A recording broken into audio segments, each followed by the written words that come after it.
दोस्तों आज हम जो टॉपिक करने जा रहे हैं उसका नाम है परसेंटेज। ये चैप्टर बहुत ज़्यादा इम्पोर्टेंट है क्योंकि इस चैप्टर की ज़रूरत हमें कम से कम 4-5 चैप्टर्स में पड़ेगी। एक खुद परसेंटेज का टॉपिक हो गया, एक प्रॉफिट एंड लॉस का, और तीसरा टॉपिक है हमारा कंपाउंड इंटरेस्ट, और चौथा है सिंपल इंटरेस्ट।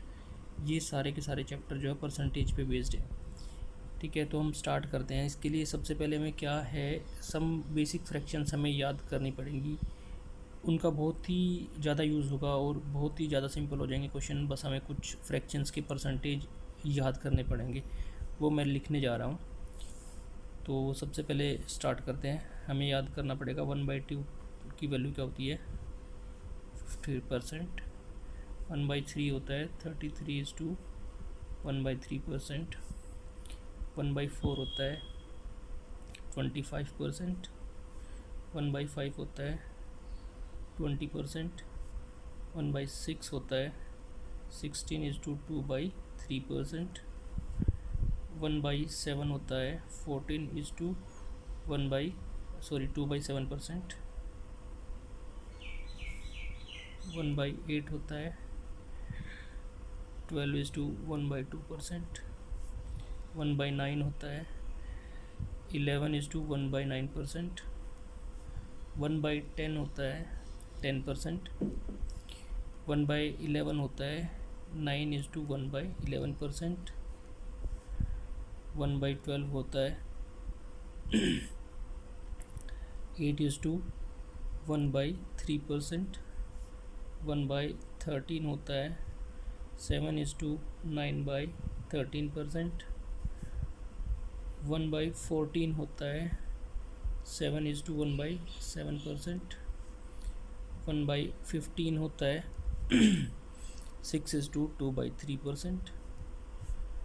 1/16 होता है 6:1/4%।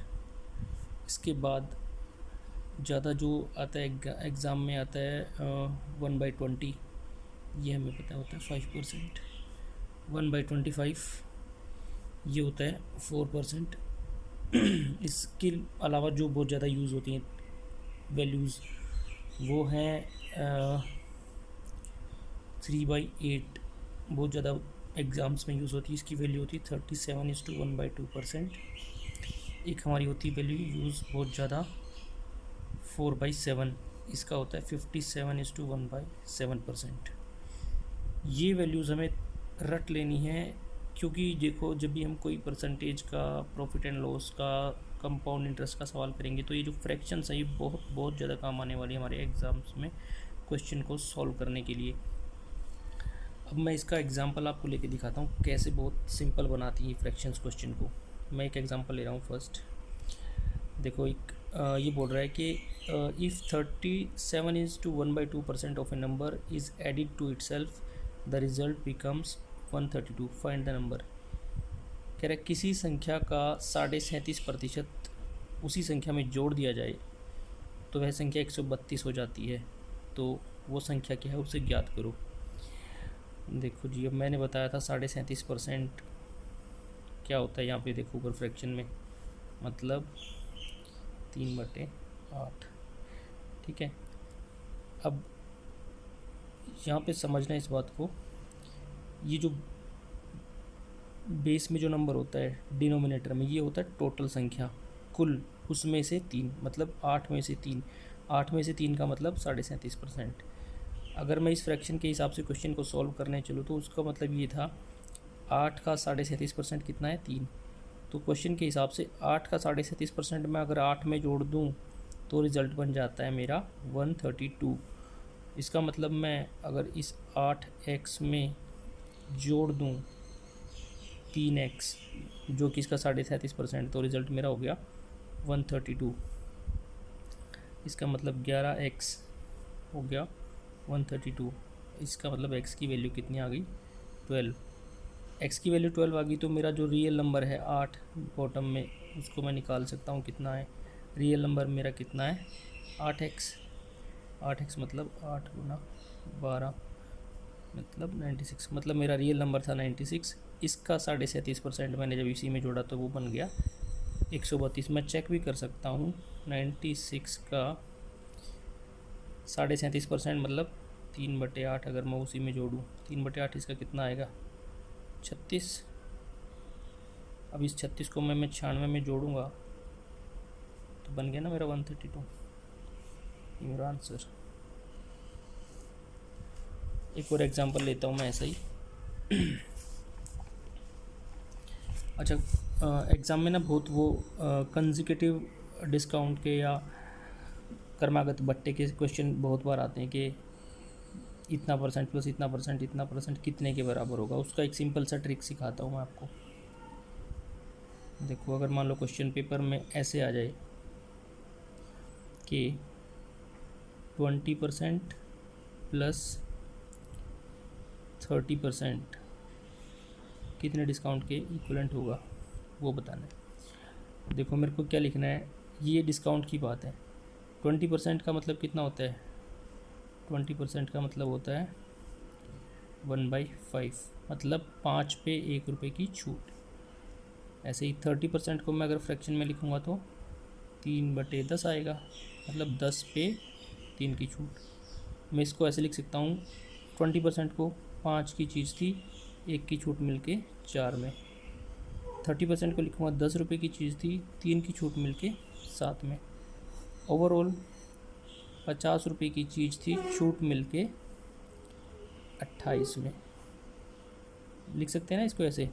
तो टोटल डिस्काउंट कितने का मिला यहाँ पे 22 का, लेकिन परसेंटेज तो हमारा 100 में होता है। अगर 50 पे 22 की छूट है और चीज़ 28 की है तो 100 कैसे बनेगा, इसको भी 2 से गुना कर देंगे हम, तो ये भी 2 से गुना हो जाएगा, ये भी 2 से गुना हो जाएगा, तो हमारा हो जाएगा 100 की चीज़ 56 में 44 की छूट मिली, तो छूट कितने आ गई टोटल 44%। तो इसका मतलब मेरा ये हो गया 20% प्लस 30% इक्वलेंट है 44% के। एक और ऐसा एग्जांपल लेते हैं हम। मान लो वो बोलता है हमें 10% प्लस 20%, ये बताओ कितने के बराबर होता है। 10% क्या होता है भाई 1/10, और 20% होता है 1/5। 10% का मतलब 10 रुपये की चीज़, उस पर 1 रुपये की छूट, और वो हो गई 9 की। ऐसे 20% का मतलब 5 रुपये की चीज़, 1 की छूट हुई तो हो गई 4 की।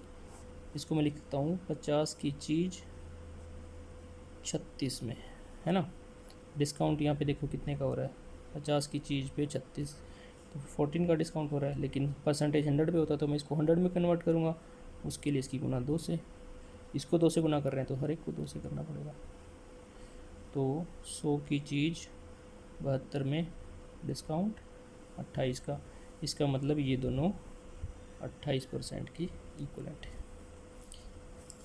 ये है बहुत सिंपल तरीका कंसेक्यूटिव डिस्काउंट का क्रमागत बट्टा सॉल्व करने का। और जो फ्रैक्शंस मैंने बताया ना उसका इसमें बहुत ही इम्पोर्टेंट रोल है। एक और एग्जांपल ऐसे बताता हूँ। अगर मैं 3 डिस्काउंट ऐसे दे दिए जाएँ तो कितना, मान लो वो हमसे पूछता है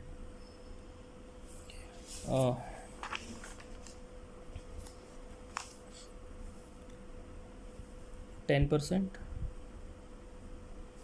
प्लस 12.5% प्लस 11 से 1/9%, ये डिस्काउंट दिए जाएँ तो वो सब किसके बराबर होगा इक्वलेंट। अब देखो 10% मेरे को पता है 1/10 होता है, 12.5% मेरे को पता है कितना होता है 1/8, 11 से 1/9, 11 से 1/9 मेरे को पता है मेरा कितना होता है 1/9। अब देखो इसको मैं लिख सकता हूँ 10 की चीज़ 1 की छूट होने के बाद 9 में, 8 की चीज़ 1 की छूट होके 7 में, और 9 की चीज़ 1 की छूट होके 8 में। अच्छा, अब यहाँ पे देखो इसको कैलकुलेशन को सॉल्व करने के लिए इसको मल्टीप्लिकेशन जैसे बड़ी हो जाएगी तो हम कैसे आमने सामने कैंसिल कर सकते हैं। जैसे ये 9 से ये 9 कैंसिल हो गया, ये 8 से ये 8 कैंसिल हो गया। अगर यहाँ पे 4 और 8 होता तो 4 उसको 2 पे भी कैंसिल कर सकता था, ऐसे कर सकते हैं हम इसको। अब देखो ओवरऑल मेरा क्या बच गया 10 की चीज़ 7 में, मतलब 10 की चीज़ 7 में और छूट कितने की होगी 3 की। लेकिन परसेंटेज 100 में होता है तो 10 को 100 बनाने के लिए मेरे को इसको 10 से मल्टीप्लाई करना पड़ेगा, तो हर एक को 10 से करना पड़ेगा। इसको भी 10 से, इसको भी 10 से, तो मेरी 100 की चीज़ 70 में 30 का डिस्काउंट हुआ। तो ये मेरा आंसर, मतलब 10% प्लस 12.5% प्लस 11 से 1/9% 30% के इक्वलेंट होगा। ये क्रमागत बट्टे के क्वेश्चन सोल्व करने का सबसे सिंपल तरीका। आज के लिए इतना ही, बाकी मैं नेक्स्ट चैप्टर में करवाऊँगा आपको। Thank you.